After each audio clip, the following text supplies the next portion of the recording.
Guys, welcome back to the channel. ಮೊದಲನೇದಾಗಿ ನಮ್ಮ Maria May ಅವರ ಬಗ್ಗೆ ಮಾತಾಡೋದಾದ್ರೆ ನಿಮಗೆ ಗೊತ್ತಿರಬಹುದು, ರೀಸೆಂಟ್ ಆಗಿ ಒಂದು ಅಪ್ಡೇಟ್ ವಿಡಿಯೋದಲ್ಲಿ ನಾನು ನಿಮಗೆ ತಿಳಿಸಿದ್ದೆ ಮರಿಯಾ ಮೇ ಅವರು AEW ಕಂಪನಿಯಿಂದ ಹೊರಗಡೆ ಬಂದಿದ್ದಾರೆ. ಅಂಡ್ AEW ಕಂಪನಿ ಅವರು ಕೂಡ ತನ್ನ ಅಫಿಷಿಯಲ್ ರಾಸ್ಟರ್ ಪೇಜ್ ಅಲ್ಲಿ ಮರಿಯಾ ಮೇ ಅವ್ರನ್ನ ರಿಮೂವ್ ಮಾಡಿದ್ದಾರೆ ಅಂತ ಅಪ್ಡೇಟ್ ವಿಡಿಯೋದಲ್ಲಿ ಹೇಳಿ ಇವರು ಆದಷ್ಟು ಬೇಗ ಕಂಪನಿಯಲ್ಲಿ ರಿಟರ್ನ್ ಆಗಬಹುದು, WWE ಕಂಪನಿಗೆ ಬರಬಹುದು ಅಂತ ನಾನು ನಿಮಗೆ ತಿಳಿಸಿದ್ದೆ.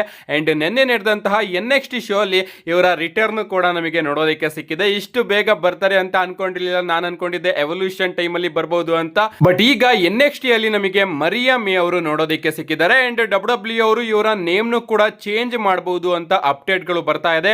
ಏನೇ ಆಗ್ಲಿ ಗೈಸ್, ಮರಿಯಾ ಮೇ ಅವ್ರನ್ನ ನೋಡಿ ಸಿಕ್ಕಾಪಟ್ಟೆ ಖುಷಿ ಆಯ್ತು.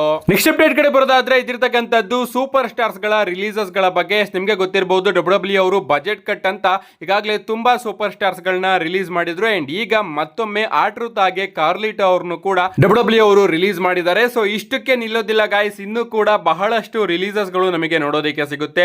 ಇದರಲ್ಲಿ ರೂಮರ್ ಆಗಿ ಬರ್ತಿರೋ ನೇಮ್ಸ್ ಗಳು ಯಾವ್ದಾವ್ದಪ್ಪ ಅಂದ್ರೆ ನಮ್ಮ ಮಿಸ್ ಅವ್ರದ್ದು. ಎಸ್, ರೀಸೆಂಟ್ ಆಗಿ ನಮ್ಮ ಮಿಸ್ ಅವರು ಕೂಡ ತನ್ನ ಟ್ವಿಟರ್ ಅಕೌಂಟ್ ಅಲ್ಲಿ ಎಲ್ಲ WWE ಮೆನ್ಷನ್ಸ್ ಗಳನ್ನು ಕೂಡ ತೆಗೆದಾಕಿದ್ದಾರೆ. ಸೊ ಅದರಿಂದ ಪ್ರಾಬಬ್ಲಿ WWE ಅವರು ಇವ್ರನ್ನ ರಿಲೀಸ್ ಮಾಡಬಹುದು. ಅಂಡ್ ಯಾರ್ಯಾರು ರಿಲೀಸ್ ಆಗ್ತಾರೆ ಅಂತ ನಿಜವಾಗ್ಲೂ ಊಹೆ ಕೂಡ ಮಾಡೋದಕ್ಕೆ ಆಗ್ತಾ ಇಲ್ಲ. ಈಗ ಅವರು ತಲೆ ಕೆಟ್ಟರೆ ಎಲ್ಲರದು ಕೂಡ ರಿಲೀಸ್ ಮಾಡಬಹುದು. ಎಸ್, ಯಾರ್ಯಾರು ಕಂಪನಿಗೆ ಪ್ರಾಫಿಟ್ ನ ತಗೊಂಡ್ ಬಂದು ಕೊಡ್ತಾ ಇಲ್ಲ ಅಂತ ಕಂಪನಿಗೆ ಅನ್ನಿಸ್ತಾ ಇದೆಯೋ ಅವ್ರನ್ನೆಲ್ಲರನ್ನು ಕೂಡ ಕಂಪನಿ ಅವರು ರಿಲೀಸ್ ಮಾಡಬಹುದು.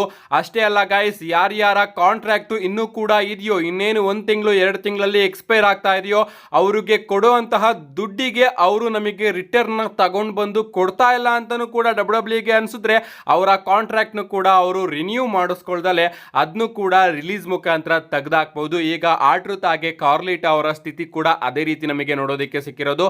ನಮ್ಮ ಮಿಸ್ ಅವರ ಕಾಂಟ್ರಾಕ್ಟ್ ಕೂಡ ಆದಷ್ಟು ಬೇಗ ಎಕ್ಸ್ಪೈರ್ ಆಗ್ತಾ ಇದೆ. ನಮ್ಮ ಕೇರಿಯನ್ ಕ್ರಾಸ್ ಅವರ ಕಾಂಟ್ರಾಕ್ಟ್ ಕೂಡ ಇನ್ನು 2 ತಿಂಗಳಲ್ಲಿ ಎಕ್ಸ್ಪೈರ್ ಆಗ್ತಾ ಇದೆ. ಅಂಡ್ ಕೇರಿಯನ್ ಕ್ರಾಸ್ ಅವ್ರಿಗೂ ಕೂಡ ಹೊಸ ಕಾಂಟ್ರಾಕ್ಟ್ ನ WWE ಅವರು ಆಫರ್ ಮಾಡಿಲ್ಲ. ಸೊ ತುಂಬಾನೇ ರಿಲೀಸಸ್ ಗಳು ನಮಗೆ ಆದಷ್ಟು ಬೇಗ ನೋಡೋದಕ್ಕೆ ಸಿಗಬಹುದು. ಸೊ ಎಕ್ಸ್ಪೈರ್ ಆಗ್ತಾ ಇರ್ತಕ್ಕಂತಹ ಸೂಪರ್ ಸ್ಟಾರ್ಸ್ ಗಳ ಕಾಂಟ್ರಾಕ್ಟ್ ನ ರಿನ್ಯೂ ಮಾಡಿಸ್ಕೊಳ್ದಲೇನು ಕೂಡ ಆ ಸೂಪರ್ ಸ್ಟಾರ್ಸ್ ಗಳನ್ನ ಕಂಪನಿ ಅವರು ತೆಗೆದಾಕುವಂತಹ ಚಾನ್ಸಸ್ ಜಾಸ್ತಿ ಕಾಣಿಸ್ತಾ ಇದೆ. ಅಂಡ್ ಪ್ರಾಬಬ್ಲಿ ಕೇರಿಯನ್ ಕ್ರಾಸ್ ಅವರು ಕೂಡ ಈ ಒಂದು ಲಿಸ್ಟ್ ಅಲ್ಲಿ ಇದ್ದಾರೆ ಅಂತ ಅನ್ಕೋತೇನೆ. ನೆಕ್ಸ್ಟ್ ಅಪ್ಡೇಟ್ ಕಡೆ ಬರೋದಾದ್ರೆ ಇದಿರ್ತಕ್ಕಂಥದ್ದು ಮನಿ ಇನ್ ದ ಬ್ಯಾಂಕ್ ನ ಫೈನಲ್ ಮ್ಯಾಚ್ ಕಾರ್ಡ್ ಬಗ್ಗೆ. ನಿಮ್ಗೆ ಗೊತ್ತಿರಬಹುದು, ಇದೇ ಭಾನುವಾರ money in the bank premium live event ನೋಡೋದಕ್ಕೆ ಸಿಗ್ತಾ ಇದೆ. ಸೊ WWE ಅವರು ಯಾವ ಮ್ಯಾಚ್ ನ ಅಫಿಷಿಯಲ್ ಆಗಿ ಮನಿ ಇನ್ ದ ಬ್ಯಾಂಕ್ ಗೆ ಅನೌನ್ಸ್ ಮಾಡಿದ್ದಾರೆ ಅಂತ ನಾವು ನೋಡೋದಾದ್ರೆ ಮೊದಲನೇದಾಗಿ ನಮಗೆ women's money in the bank ladder match ನೋಡೋದಕ್ಕೆ ಸಿಗ್ತಾ ಇದೆ. ಇದಾದ್ಮೇಲೆ men's money in the bank ladder match ನೋಡೋದಕ್ಕೆ ಸಿಗ್ತಾ ಇದೆ. ಇದಾದ್ಮೇಲೆ ನಮಗೆ ಬೆಕ್ಕಿ ಲಿಂಚ್ ಹಾಗೆ ಲೈರಾ ವಾಲ್ಕೈರಾ ಅವರ ನಡುವೆ ವಿಮೆನ್ಸ್ ಇಂಟರ್ಕಾಂಟಿನೆಂಟಲ್ ಚಾಂಪಿಯನ್ಶಿಪ್ ಗೆ ಒಂದು ಸಿಂಗಲ್ಸ್ ಮ್ಯಾಚ್ ನೋಡೋದಕ್ಕೆ ಸಿಗ್ತಾ ಇದೆ. ಅಂಡ್ ಫೈನಲ್ ಆಗಿ John Cena and Logan Paul versus Cody Rhodes ಹಾಗೆ ಜೇ ಊಸೋ ಅವರ ನಡುವೆ ಕೂಡ ಒಂದು ಟ್ಯಾಗ್ ಟೀಮ್ ಮ್ಯಾಚ್ ನೋಡೋದಕ್ಕೆ ಸಿಗ್ತಾ ಇದೆ. ಅಂಡ್ ಇದು ಮನಿ ಇನ್ ದ ಬ್ಯಾಂಕ್ ನ ಮೈನ್ ಇವೆಂಟ್ ಆಗಿರುತ್ತೆ. ಸೊ ಓವರ್ ಆಲ್ 4 ಮ್ಯಾಚಸ್ ಗಳನ್ನ WWE ಅವರು ಅಫಿಷಿಯಲ್ ಆಗಿ ಅನೌನ್ಸ್ ಮಾಡಿದ್ದಾರೆ. ಆಡ್ ಆದ್ರೆ ಇನ್ನ 1 ಮ್ಯಾಚ್ ಆಡ್ ಆಗಬಹುದು, ಅಥವಾ ಈ 4 ಮ್ಯಾಚ್ ಫೈನಲ್ ಆಗಿ ನಮಗೆ ಮನಿ ಇನ್ ದ ಬ್ಯಾಂಕ್ ಅಲ್ಲಿ ನೋಡೋದಕ್ಕೆ ಸಿಗಬಹುದು. ಏನೇ ಆಗ್ಲಿ, ನನ್ನ money in the bank prediction video ಕೂಡ ಶನಿವಾರ ನಿಮಗೆ ಚಾನಲ್ ಅಲ್ಲಿ ನೋಡೋದಕ್ಕೆ ಸಿಗುತ್ತೆ. ಅದಕ್ಕೋಸ್ಕರ ಚಾನಲ್ ನ ಸಬ್ಸ್ಕ್ರೈಬ್ ಮಾಡ್ಕೊಳ್ಳಿ. ಮನಿ ಇನ್ ದ ಬ್ಯಾಂಕ್ ಅಲ್ಲಿ ಆಗ್ತಿರ್ತಕ್ಕಂತಹ ಟ್ಯಾಗ್ ಟೀಮ್ ಮ್ಯಾಚ್ ಬಗ್ಗೆ ಮಾತಾಡ್ತಿದ್ವಿ ಅಂದ್ರೆ ನಿಮ್ಗೆ ಗೊತ್ತಿರಬಹುದು, ಜಾನ್ ಸಿನಾ ಹಾಗೆ ಲೋಗನ್ ಪೋಲ್ ಅವರ ಟ್ಯಾಗ್ ಟೀಮು ಕೂಡ ನಮಗೆ ಇಲ್ಲಿ ನೋಡೋದಕ್ಕೆ ಸಿಕ್ಕಿದೆ. ಅಂಡ್ ರೀಸೆಂಟ್ ಆಗಿ ಇವರಿಬ್ರು ಕೂಡ ಕೆಲವೊಂದಷ್ಟು ಫೋಟೋ ಶೂಟ್ ಗಳನ್ನು ಕೂಡ ಮಾಡಿಸಿದ್ದಾರೆ. ಅದ್ಭುತವಾದ ಫೋಟೋಸ್ ಗಳು ನಮಗೆ ಇಲ್ಲಿ ನೋಡೋದಕ್ಕೆ ಸಿಗ್ತಾ ಇದೆ. ಅಷ್ಟೇ ಅಲ್ಲ, ನಮ್ಮ ಲೋಗನ್ ಪೋಲ್ ಅವರು ತನ್ನ ಹಾಗೆ ಜಾನ್ ಸಿನಾ ಅವರ ಟೀಮಿಗೆ ಕೆಲವೊಂದಷ್ಟು ನೇಮ್ಸ್ ಗಳನ್ನು ಕೂಡ ಸಜೆಸ್ಟ್ ಮಾಡಿದ್ದಾರೆ. ಎಸ್, ಇವ್ರ ಪ್ರಕಾರ ಇವರ ಟೀಮಿಗೆ ಹೀಲ್ ಟೀಮ್ 6 ಅಥವಾ ದ WWE ಅಂತ ನೇಮ್ ಇಡಬೇಕಂತೆ. ಗೊತ್ತಿಲ್ಲ, ಇದು ಪರ್ಮನೆಂಟ್ ಟ್ಯಾಗ್ ಟೀಮ್ ಅಲ್ಲ. So temporary tag team, 1 time tag team ಆಗಿರೋದ್ರಿಂದ ಒಂದು ನೇಮ್ ನ ಇಡೋದಿಲ್ಲ ಅಂತ ಅನ್ಕೋತೀನಿ. ಆದ್ರೂ ಕೂಡ ನಮ್ಮ ಲೋಗನ್ ಪೋಲ್ ಅವರು ಸಜೆಸ್ಟ್ ಮಾಡಿದ್ದಾರೆ, ನಮ್ಮ ಟೀಮಿಗೆ ಹೀಲ್ ಟೀಮ್ 6 ಅಥವಾ ದ WWE ಅಂತ ನೇಮ್ ನ ಕೊಡಿ ಅಂತ. ನೆಕ್ಸ್ಟ್ ಅಪ್ಡೇಟ್ ಕಡೆ ಬರೋದಾದ್ರೆ ಇದಿರ್ತಕ್ಕಂಥದ್ದು ನಮ್ಮ ಫಿನ್ ಬ್ಯಾಲರ್ ಅವರ ಬಗ್ಗೆ. ನಿಮ್ಗೆ ಗೊತ್ತಿರಬಹುದು, ನಮ್ಮ ಫಿನ್ ಬ್ಯಾಲರ್ ಅವರು ನಮಗೆ ರೆಗ್ಯುಲರ್ ಆಗಿ ಕಂಪನಿಯಲ್ಲಿ ನೋಡೋದಕ್ಕೆ ಸಿಗ್ತಾರೆ. ಪ್ರತಿಯೊಂದು ಮಂಡೇ ನೈಟ್ ರೋಲ್ ಕೂಡ ನೋಡೋದಕ್ಕೆ ಸಿಗ್ತಾರೆ. ಅಂಡ್ ಅದೇ ರೀತಿ ಕಂಪೀಟ್ ಕೂಡ ಮಾಡ್ತಾರೆ. ಆದ್ರೂ ಕೂಡ ಕೆಲವೊಂದಷ್ಟು ನಮ್ಮ ಫಿನ್ ಬ್ಯಾಲರ್ ಅವರ ಸ್ಟಾಟ್ಸ್ ಗಳನ್ನ ನಾವು ಗಮನಿಸೋದಾದ್ರೆ 2 ವರ್ಷದಿಂದ ನಮ್ಮ ಫಿನ್ ಬ್ಯಾಲರ್ ಅವರು ಕೇವಲ 3 ಸಿಂಗಲ್ಸ್ ಮ್ಯಾಚ್ ಅಲ್ಲಿ ಗೆದ್ದಿದ್ದಾರೆ. ಅಷ್ಟೇ ಅಲ್ಲ ಗೈಸ್, ಕಳೆದ 1 ವರ್ಷದಿಂದ ನಮ್ಮ ಫಿನ್ ಬ್ಯಾಲರ್ ಅವರು ಒಂದು ಕೂಡ ಸಿಂಗಲ್ಸ್ ಮ್ಯಾಚ್ ಅಲ್ಲಿ ಗೆದ್ದೇ ಇಲ್ಲ. ಎಸ್, 2 ವರ್ಷದಲ್ಲಿ ಕೇವಲ 3 ಸಿಂಗಲ್ ಮ್ಯಾಚ್ ಅಲ್ಲಿ ಗೆದ್ದಿದ್ದಾರೆ ಅಷ್ಟೇ. ಬಟ್ ಕಳೆದ 1 ವರ್ಷದಲ್ಲಿ ಒಂದು ಕೂಡ ಸಿಂಗಲ್ಸ್ ಮ್ಯಾಚ್ ಅಲ್ಲಿ ಗೆದ್ದೇ ಇಲ್ಲ. ನಿಜವಾಗ್ಲೂ ಫಿನ್ ಬ್ಯಾಲರ್ ಅಂತ ಸೂಪರ್ ಸ್ಟಾರಿಗೆ ಈ ಸ್ಟ್ಯಾಟ್ಸು ನಿಜವಾಗ್ಲೂ ಸೂಟ್ ಆಗ್ತಾ ಇಲ್ಲ. ಆದಷ್ಟು ಬೇಗ ನಮ್ಮ ಟ್ರಿಪಲ್ ಎಚ್ ಅವರು ದಯಮಾಡಿ ಫಿನ್ ಬ್ಯಾಲರಿಗಾದ್ರೂ ಒಳ್ಳೆ ಬುಕ್ಕಿಂಗ್ ನ ಕೊಡ್ಲಿ ಅಂತ ಕೇಳ್ಕೋಣ. ನೆಕ್ಸ್ಟ್ ಅಪ್ಡೇಟ್ ಕಡೆ ಬರೋದಾದ್ರೆ ಇದಿರ್ತಕ್ಕಂಥದ್ದು ನಮ್ಮ ಎ ನೈಟ್ ಅವರ ಬಗ್ಗೆ. ನಿಮಗೆ ಗೊತ್ತಿರಬಹುದು ಈ ಬಾರಿಯ money in the bank ladder match ಅಲ್ಲಿ ನಮ್ಮ ಎಲೆ ನೈಟ್ ಅವರು ಕೂಡ ಇದ್ದಾರೆ. ಅಂಡ್ ಈಗಾಗಲೇ ನಮ್ಮ ಎಲೆ ನೈಟ್ ಅವರು ಫ್ಯೂಚರ್ ಬಗ್ಗೆ ಥಿಂಕ್ ಕೂಡ ಮಾಡ್ತಾ ಇದ್ದಾರೆ. ಅವರು ತಮ್ಮ ಇನ್ಸ್ಟಾಗ್ರಾಮ್ ಅಲ್ಲಿ ಈ ಒಂದು ಫೋಟೋನ ಅಪ್ಲೋಡ್ ಮಾಡಿದ್ದಾರೆ. ಮೊದಲು ನಾನು ಮನಿ ಇನ್ ದ ಬ್ಯಾಂಕ್ ನ ಗೆದ್ಕೋತೀನಿ, ಅದಾದ್ಮೇಲೆ ಅನ್ಡಿಸ್ಪ್ಯೂಟೆಡ್ ಡಬ್ಲ್ಯೂ ಚಾಂಪಿಯನ್ಶಿಪ್ ಅಥವಾ ವರ್ಲ್ಡ್ ಹೆವಿವೇಟ್ ಚಾಂಪಿಯನ್ಶಿಪ್ ಮೇಲೆ ಕ್ಯಾಶ್ ಇನ್ ಮಾಡಿ ಈ ಎರಡರಲ್ಲಿ ಯಾವ್ದಾದ್ರು ಒಂದನ್ನ ಗೆದ್ಕೋತೀನಿ, ಥಿಂಕ್ ಅಬೌಟ್ ದ ಫ್ಯೂಚರ್ ಅಂತ ಒಂದು ಕ್ಯಾಪ್ಷನ್ ಕೂಡ ಹಾಕಿದ್ದಾರೆ.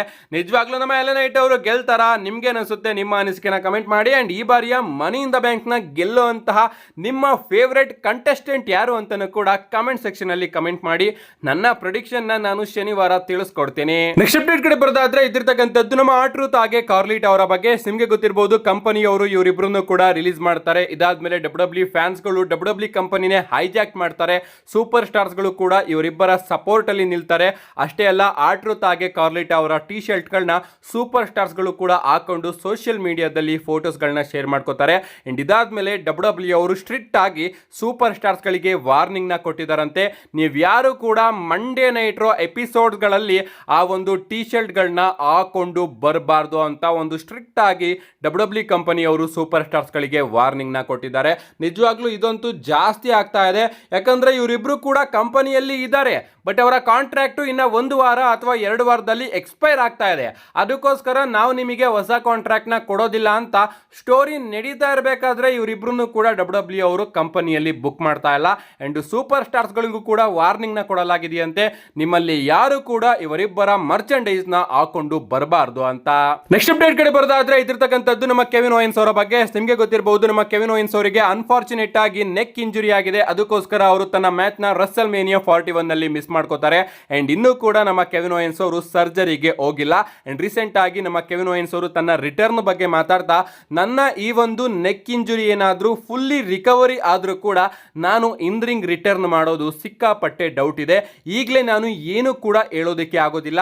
ನಾನು ರಿಟರ್ನ್ ಆಗ್ತೀನೋ ಅಥವಾ ಆಗೋದೇ ಇಲ್ವೋ ಅಂತ ಕನ್ಫರ್ಮ್ ಆಗಿ ಈಗ ಯಾವ ವಿಚಾರನೂ ಕೂಡ ಹೇಳೋದಕ್ಕೆ ಆಗೋದಿಲ್ಲ. ಆ ಒಂದು ಸ್ಟೇಜ್ ಅಲ್ಲಿ ಈಗ ನಾನು ಇದ್ದೀನಿ ಅಂತ ನಮ್ಮ ಕೆವಿನ್ ಓಯನ್ಸ್ ಅವರು ಒಂದು ಸ್ಟೇಟ್ಮೆಂಟ್ ನ ಕೊಟ್ಟಿದ್ದಾರೆ. ಹೋಪ್ಫುಲಿ ಅವರು ಆದಷ್ಟು ಬೇಗ ರಿಕವರಿ ಆಗ್ಲಿ ಅಂಡ್ ಕಂಪನಿಗೆ ಮತ್ತೊಮ್ಮೆ ಬರ್ಲಿ ಅಂತ ಕೇಳ್ಕೋಣ. ಯಾಕಂದ್ರೆ ನಮ್ಮ ಕೆವಿನ್ ಓಯನ್ಸ್ ಅವ್ರನ್ನ ನಾವಂತೂ ಸಿಕ್ಕಾಪಟ್ಟೆ ಮಿಸ್ ಮಾಡ್ಕೋತೀವಿ.